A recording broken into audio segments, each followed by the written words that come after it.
So he's here somewhere.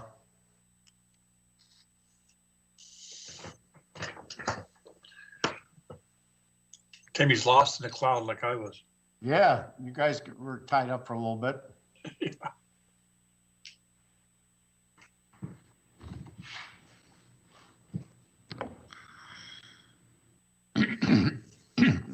Jerry, can you help out Mr. Haas? Yeah, I just called him in. Let's see if he accepts it. Okay, thank you.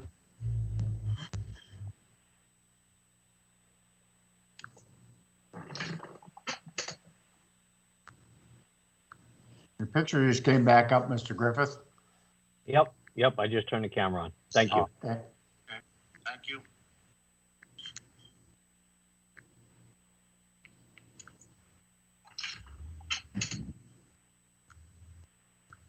Your picture just came back up, Mr. Griffith. Yep, I just turned the camera on. Thank you. There's a lot of feedback there.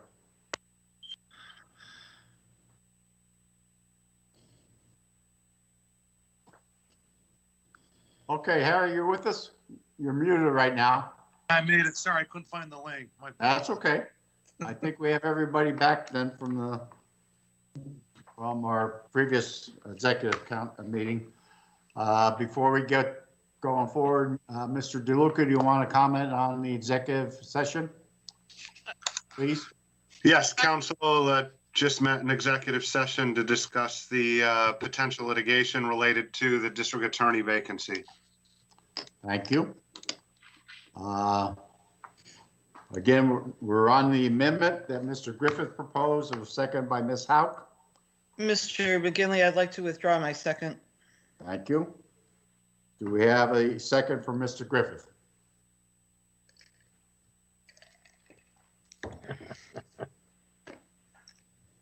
Hearing no second, no amendment. So we're back to the original document. And I believe we're going to open it for public comment. Mr. Chairman, this is Mark Rabo. Go ahead, Mr. Rabo. Thank you, Mr. Chairman. I mean, I've been at this for 9 years, going to state meetings, including assessment of laws, interaction with lawmakers, doing countless hours of research, and also giving my input, to said lawmakers, council members, what have you. I agree with, and based on all my experience in not only that, but also my years of schooling, tells me that Mr. Schnee and Mr. Urban are correct in their assertion that state law in this matter of the district attorney supersedes the charter in this instance, because this applies to DAs not only in Luzerne County, but throughout the Commonwealth of Pennsylvania. Also, the fact of the matter is, where the charter is silent in certain cases when it comes to duties and powers and responsibilities, you have to go by what the state uniformly says in the matter of the topic at hand. So and it says that in the state constitution under Article 9, Section 2, home rule. A municipal home rule charter shall not supersede the laws that apply to the state, this constitution, or the charter at any time. Keywords, at any time. So I believe that if this is going to be a temporary measure, I think that this should be worked out with the judiciary, as Solicitor Crocomo said that the judiciary, and rightly so, the judiciary is a separate but co-equal branch of government.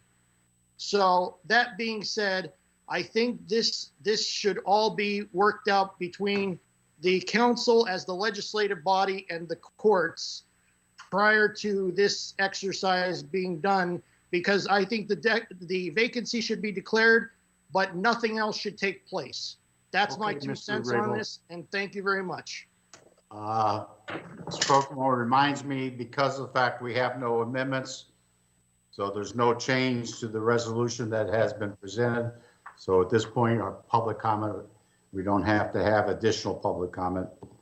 So we're now at the point where we have a motion by Ms. Hawk, second by Ms. Seaman, in regards to the resolution which would declare the elected position of Luzerne County District Attorney vacant. Hello? Hello? Yeah, Mr. McGinley, Yes, on the question? go ahead, Mr. Griffith. I was somebody else speaking. Go ahead. No, I strongly object to the amendment being removed from there stating who takes the position. Our charter is clear as to how that position is taken. I understand she's submitted the letter, but I think council has to adopt in the resolution who takes that position to make that actually legal according to our charter, because we're telling her that she has to leave her position. We're declaring that seat vacant without a resignation from the district attorney. So we are declaring that position vacant. So we should also declare who takes that position. Now, if she resigned first and we declared the vacancy, that'd be different. But that didn't happen here. So if we don't have a resignation, we can't declare the position vacant because it says she has to resign Or be ineligible to serve, or be ineligible to serve. All right. which So she is, And she She's is. having Okay. filed nominating petitions. okay, so she's ineligible to serve, but that doesn't mean that we can't. Somebody else takes that position without council's approval, because that's what the charter says. And I So think you made that's- that point. So I will not support this amendment to remove the district attorney at this Okay. point. Okay, And I have serious concerns about the ability for us to have executive session under section 708. I want to see specifically which line says that we can do that, because I'm looking at 1 through 6. and I don't see anything in there for pending litigation. I see connection with Refer that litigation. to, Ms. Solicitor. So I don't want the opinion now. I just want to put it out there for the record that I don't Okay. agree with the executive session. That's fine. Thank you. Thank you. Anyone else? Okay, we're voting on the resolution as presented. Roll call, please. Okay, let's see. Mr. Schnee, Yes. Mr. Urban, No. Mr. Vogue, Abstain, personal relationship. Mr. Griffith, No. Mr. Haas, Yes. Ms. Hauk, Yes, Ms. McDermott,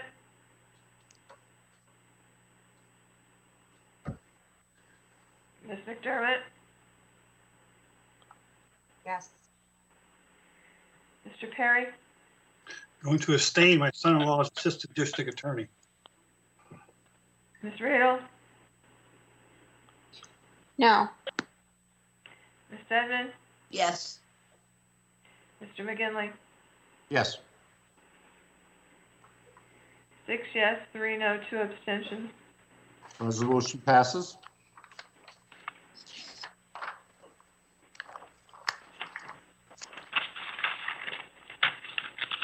Okay, I think we've reached the point where we have public comment on non-agenda items. Just a reminder, it's *6 on the phone. To unmute, I had to mute everybody during the executive session. Thank you. Did you hear Jared, *6 on the phone? Unmute.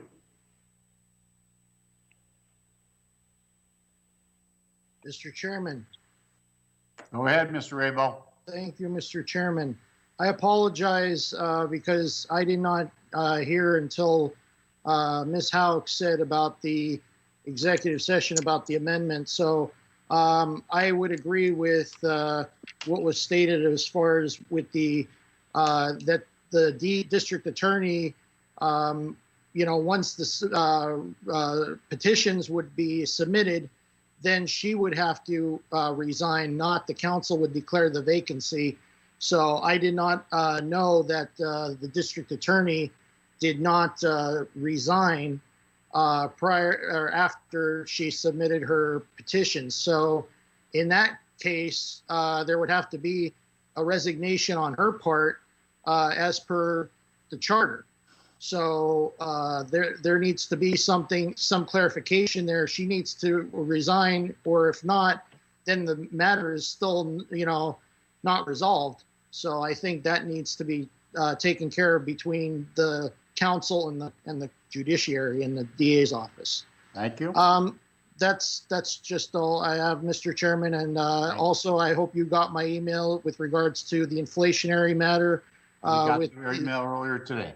Okay, so thank you. I'd appreciate if there's any contingency being based on that. So thank you. All right. Other members of the public? Mr. Dwyer. Go ahead, Mr. Dwyer. I'd like to comment on the issue that was before council, the CARES, it's a committee, but it was enacted as a commission.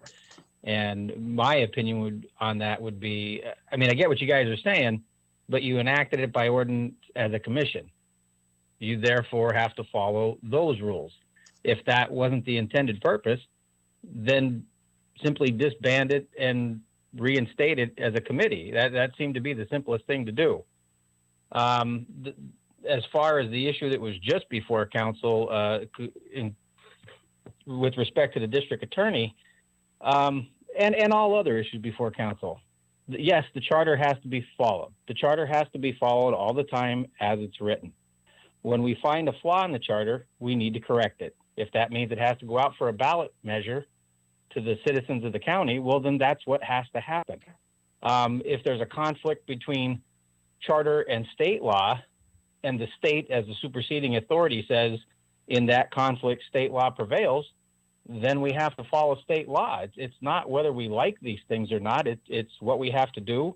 I've taken oaths before for office. You guys have all taken an oath for the offices you're currently holding.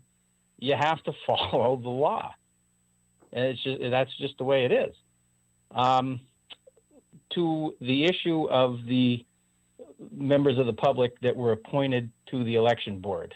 And in full disclosure, I did submit an application packet. I withdrew that packet today because circumstances in my personal life have changed and I can't devote the time to that position if I was granted that position. So I withdrew the application. Having said that, I was told by the secretary for council that I was ineligible to be considered for the election board as a board member because I'm not a Republican or a Democrat. And I would like some clarification on that from council or the Office of Law, please. Well, Mr. Dwyer, if you read the charter, it requires that you're a member of the top two political parties. And in this case for Luzerne County, top two political parties would be Democrat or Republican. And that's part of the charter stipulations for membership for the 4 members that the council appoints. The 5th member, as you all know, is appointed by the other 4 and becomes a chairperson. No, I understand that. It just seems that for a board seat, it's discriminatory against anybody who's not a Republican or a Democrat, even if they've voted in every election since they've been eligible and they're by law an upstanding citizen. You're segregating a certain percentage of the population in Luzerne County from the eligibility. I'm just giving you the facts. No, I understand. Yeah, but I'm making a point that may be another flaw in the charter. Okay. Thank you. Thank you. Mr. Chairman, Yes, sir. Go ahead. Ron Knapp. Thank you Go ahead. for giving me a chance to speak on the subject of the County Cares Commission. I believe it's definitely a violation of the charter. The double standard is appalling in these circumstances. Let me be clear, the standard should be equal across the board. What we are seeing is the case of giving us Barabbas and crucified Christ situation all too often. What transpired was not in any way correct, but it did shine light on the systematic problem that exists in Luzerne County. Council members being hired on jobs, and let me emphasize, job with compensation associated with those positions, but with the same unethical circumstances being revealed. The adage, rules are made for thee and not for me, applies here. Cronyism and or nepotism at its finest, and the sad thing is Luzerne County residents, taxpayers pay the price. It is a bipartisan issue with it happening on both sides of the aisle, it has to stop.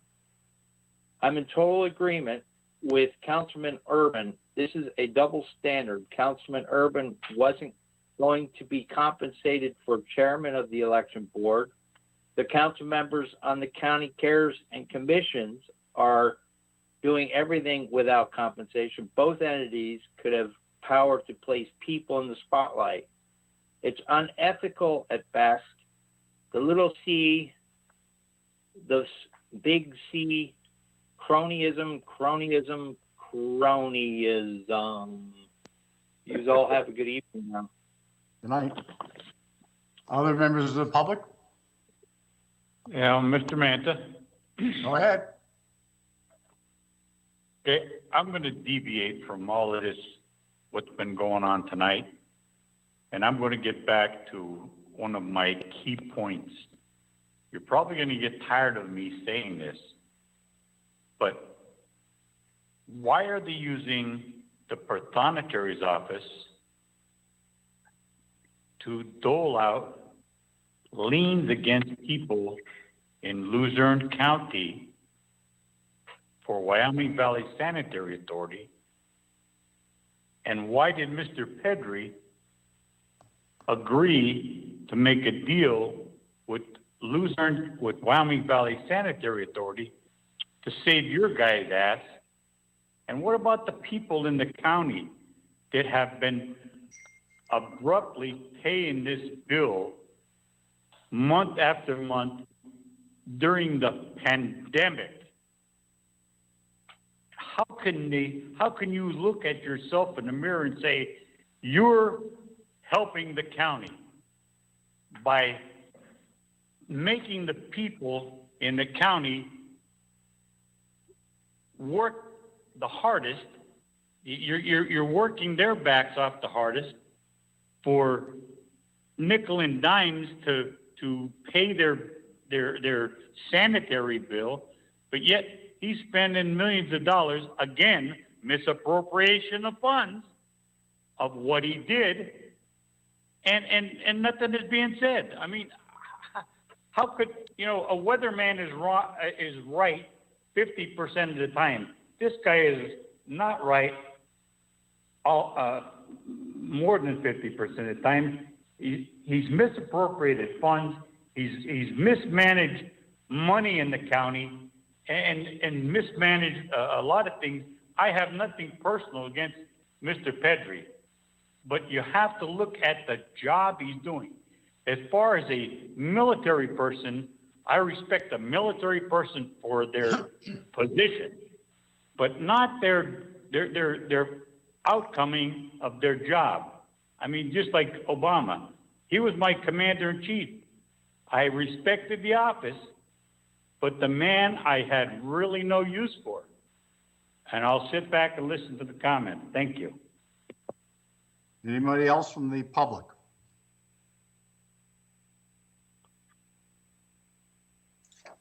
Yes, this is Denise Williams. Go ahead, Ms. Williams. Hello, thank you. In regards to the new election board members, I would like to say welcome, and I'd like to thank them all for volunteering, all of the ones who also didn't get nominated. I hope that Walter Griffith checks himself and how he behaves within their meetings. He has been overbearing and out of line in the past meetings with interjecting and giving direction to Board of Election members during the meetings.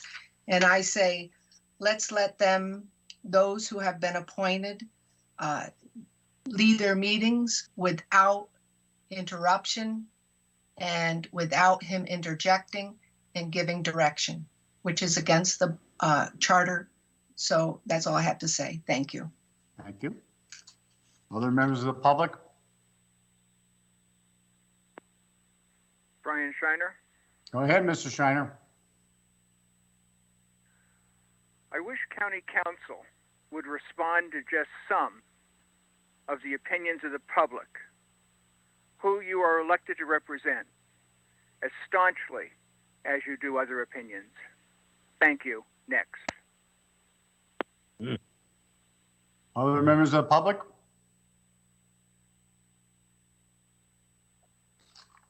Okay. before we look at adjournment. Mr. Council Member, Who's that? this is Mike C.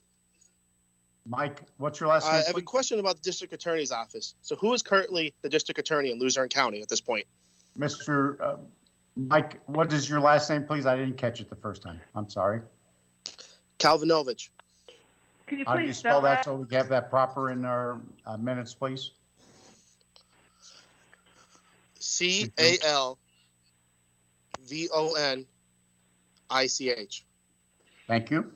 Go ahead, Mr. I would like to know, with vacating the District Attorney's position tonight, who is currently the District Attorney in Luzerne County at this very moment?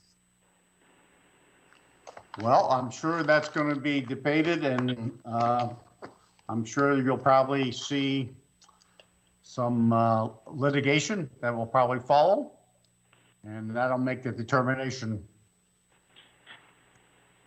Can we not have a District Attorney? How do you try cases or handle any of that stuff coming in without an acting District Attorney? And I think that will be part of what will be going on in the discussions and litigations that follows.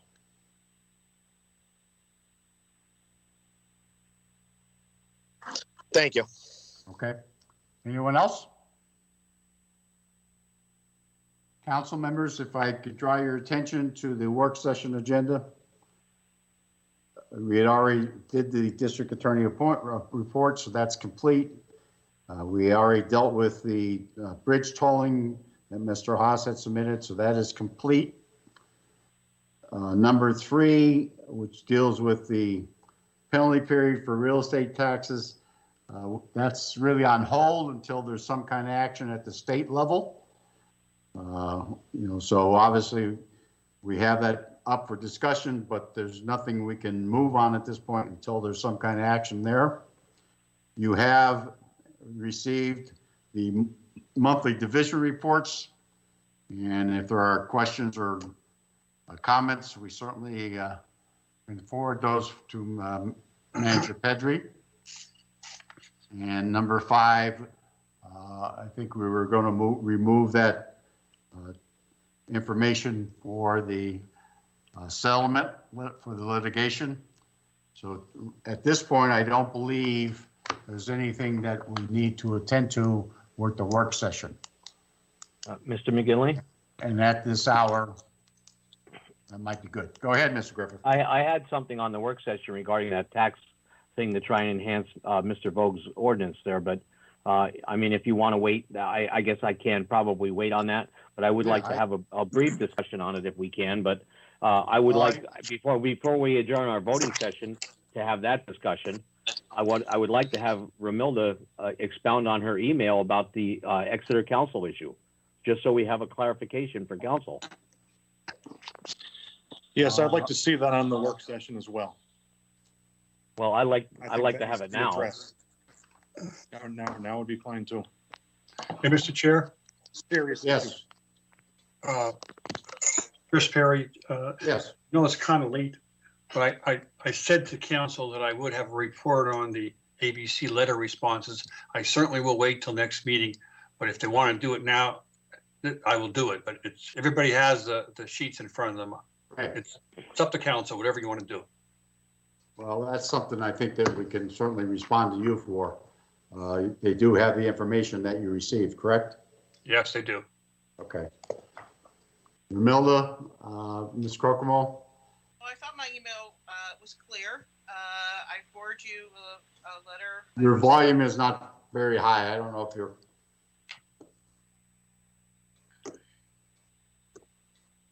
Try here. How's it now? Better. Better? Yes. I forward you a letter from Attorney Ray Hassey, who is the solicitor of Exeter Borough. I indicated that the treasurer and county council position are incompatible offices. And I also indicated that there is case law out there that even though an individual holds incompatible offices, if the individual the individual has the right to choose one over the other. And I believe that the actions of the Exeter Borough Council and a result of their rescinding the resolution appointing Councilwoman Radel as Assistant Treasurer renders the situation moot. Okay. Question, Mr. Chair? Go ahead. I think, Mr. Haas, you got it first. Ms. Krugman, did the Office of Law give Councilwoman Radel the opinion that it was all right to take a paid position with a local borough? We gave her an opinion that she could be the manager of Exeter Borough. The inclusion of whether she was treasurer or assistant treasurer was not discussed at the time.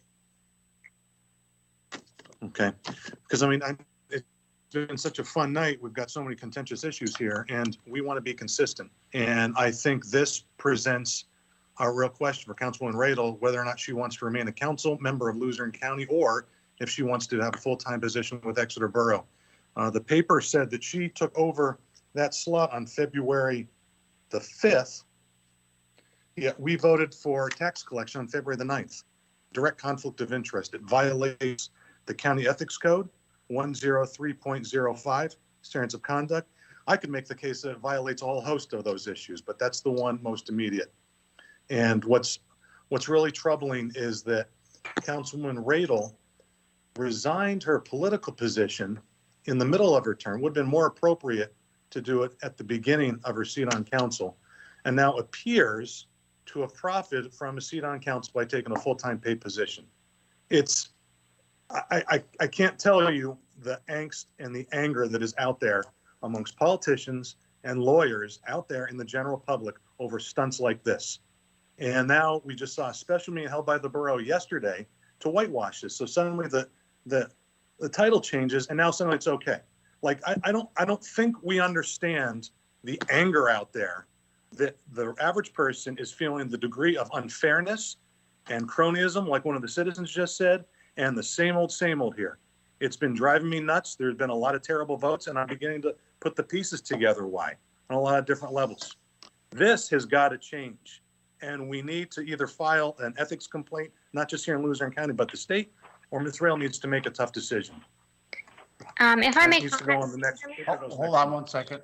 Are you done, Mr. Haas? And this needs to go on, this needs to be moved to the voting session next time, because Mr. I don't Haas, exactly are you know done? what the council can do. But it's extremely troubling to me. Okay. Ms. Radel? Yeah, Mr. Haas had mentioned, I mean, Ramilda covered what happened at the meeting on Monday, but Mr. Haas mentioned that I have to choose between offices, and I did choose between the two incompatible offices. It was Borough Assistant Treasurer that was, included in my duties as manager. My title was never treasurer. I've never been compensated as the treasurer, assistant treasurer, or anything of the sort. But the incompatible offices were borough treasurer and county council member. And I'm no longer performing any duties, nor was I ever, as there is already a treasurer. It was kind of just a succession plan in the borough. But that has been completely removed. As Mr. Hassey said, you guys all saw the letter come through today. Ramilda had forwarded that. Any appearance of impropriety has been removed, as of Monday. But even before Monday, I was never performing any treasurer duties in the borough. Thank you. Okay. It hasn't been removed by the very nature of it. It looks like profiteering and securing employment for an elected position. And I'm just communicating what a lot of people out there are communicating to me as a representative. And I think we had a lot of very tough decisions tonight, and we're trying to adhere to the charter and to govern with fidelity here.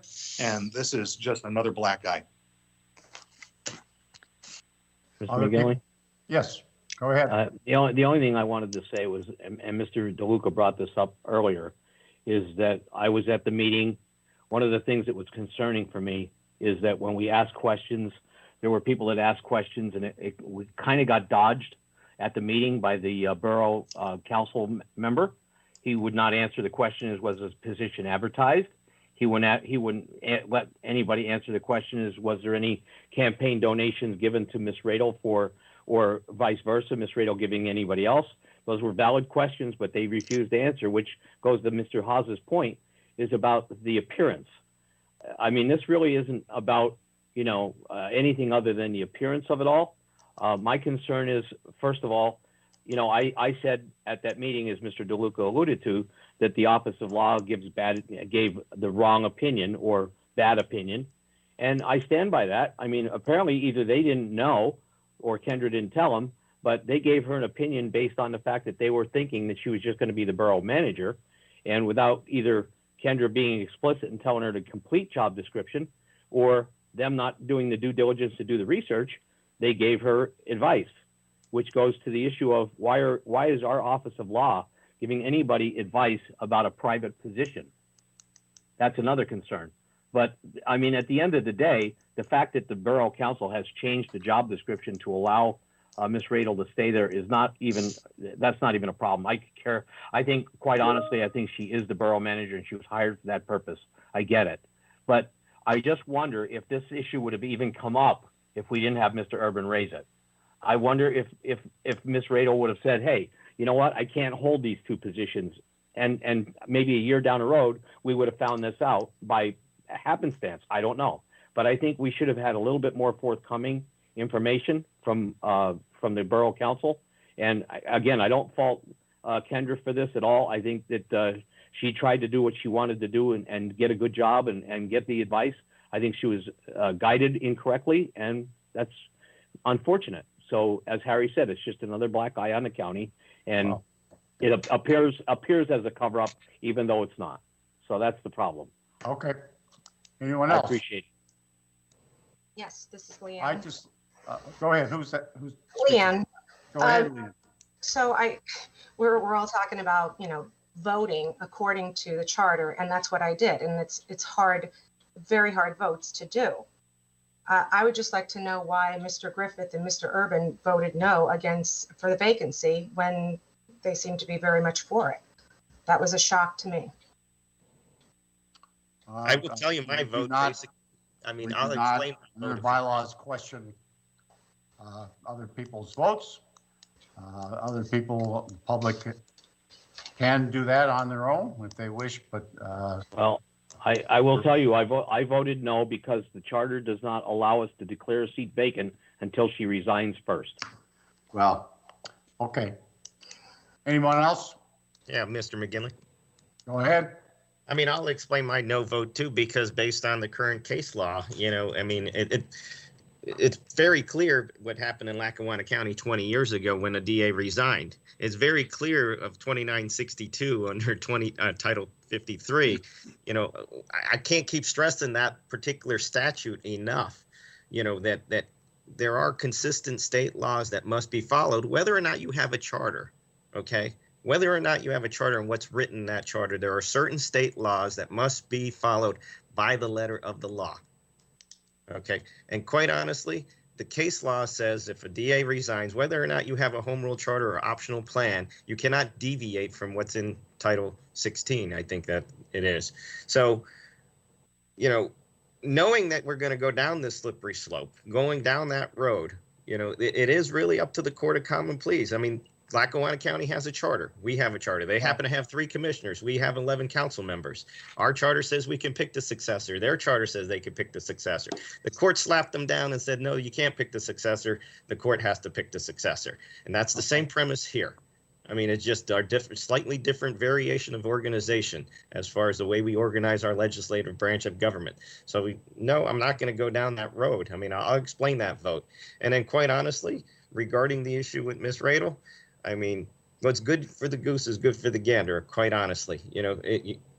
Somebody's basically looking at me, scrutinizing me. Well, you have the same equal opportunity to scrutinize someone else.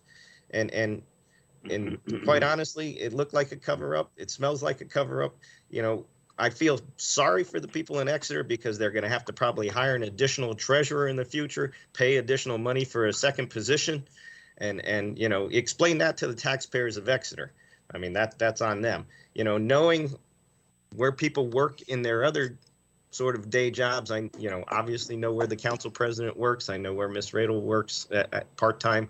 You know, people know people around here. They talk to people. You know, there are moles everywhere that speak to us. We've been in this game for a long time called politics. And so quite honestly, we all run in the same circles. We run in different circles. Some of us, you know, cross circles. We know things about people that you might not know, that we think you know, I mean, we know things that you might not know that we know. So quite honestly, it was found out. I looked at their website. You know, quite honestly, it looks to be pre-planned when somebody changes the title off the website before somebody even takes action. And for our own office of law to give legal advice to a member on council, you know, outside the scope of council business is a travesty in itself. You know, I don't go to the office of law for legal advice for my own personal life. I think that's something that has to be separated as well. I mean, if it's county business, that's fine. But given legal advice when somebody chooses to take a job in their daytime life, I think, you know, the office of law is also treading a particular line there by giving legal advice to someone at their private day job. They have a solicitor. She could have easily went to that solicitor and got that advice because they are the hiring body in that capacity, not us as the county. Okay.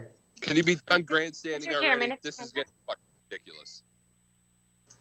Can I make a comment? I'm sorry. Go ahead. Wait a minute. I think Miss Radel was Yes. next. Go ahead, Miss Radel.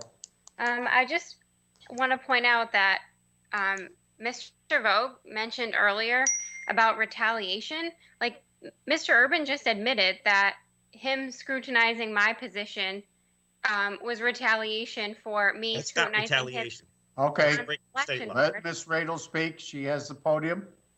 And he mentioned that what's good for the goose is good for the gander, his words. When there was any appearance of impropriety with what I was doing, I took the right steps to clear that up. It's not a cover-up. I corrected the mistake that I didn't know was happening. And I think that, you know, other people should do the same thing. If you realize you've done something wrong, like, fix it, do the right thing. And that's all that I was trying to do. And believe me, I didn't want to bring any negative light to Exeter Borough. It's where I grew up. It's my hometown. Like, I love my position in the county and representing the taxpayers, but, you know, Exeter also holds a special place to me. I did what was right. I tried to correct any appearance that anything could be, you know, misconstrued or anything like that, a conflict of interest, ethical issues. I wanted to clear all of that up. It was not a cover-up, but I just, for the record, want to point out that Mr. Urban admitted that he did that to me because of how we acted with the election board. And dirty politics shouldn't be included in county council meetings. You fired the first shot across the bow. Okay, Mr. Urban, there was another person who wanted to speak. Yeah, I wanted to bring another matter to attention. Okay, so the Facebook page, Luzerne County Citizens United, is administrated by Steve Urban, Brian Shiner, and formerly Walter Griffith. Now, he's not on there anymore. They allow one person to use this platform repeatedly as an abusive assault on county council and other elected officials. His posts are always distasteful, incorrect, and sexist.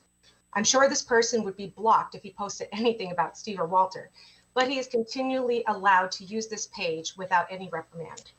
Now, we all know that we can't stop the public from negatively commenting about us. However, I'm requesting that the administrators consider removing Jason Carr from being allowed to post on their Facebook page. He has his own Facebook page.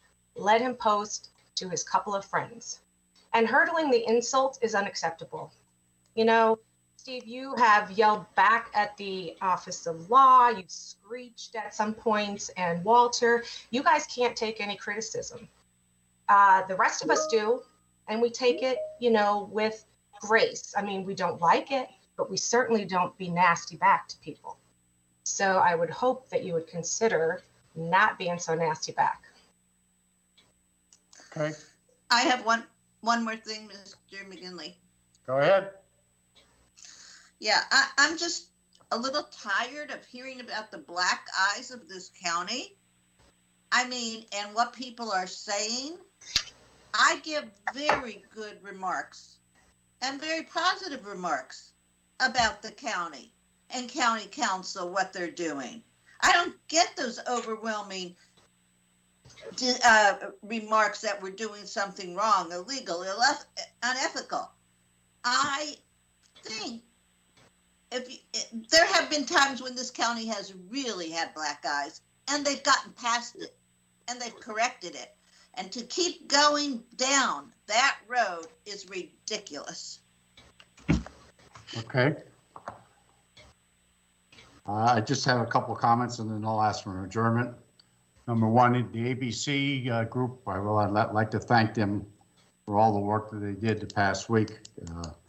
I also would like to thank the members of the public who stepped up and presented themselves to be potential members of the election board, and I thought that was tremendous. We had like 18 or 19 people who came forward, and I thought that was a very strong statement on behalf of the public. And again, thanks to the ABC committee for all their work.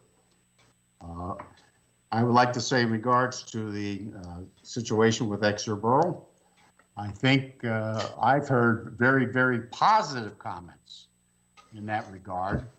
Obviously, when that became known, I think a lot of people stepped up, said, hey, we want to remove any possible stigma here, and we're going to do the things that are correct to set it aside so there is no potential. And that was done, and I applaud the people who stepped up to do that. I think that was very important. They recognized the potential, and they took the steps to take care of that. And then the last item, and I know that we've talked about the state laws and things, but the state case that we keep citing for the Lackawanna County DA, that was for the replacement of the DA. Tonight's motion was for the vacancy, which are two different animals. And I think we should recognize the fact that what we did was declare the vacancy. We did not do anything in regards to the appointment. That being said, I'll take a motion for adjournment. And we're not going to have a work session, right, Mr. McGinley? No, we're not. Okay. I think we covered every item, and it's Okay. now almost 11 o'clock. Okay. Mr. Steen made the motion. Do we have a second? Second. Second, Ms. Saban, all in favor? Aye. Aye. Any in opposition? Any abstentions? None heard. Thank you. Stay safe. Wish for good weather. Get your vaccine shots wherever you can. Good night, everyone. Good night. Good night. Good night, Mr. Chair.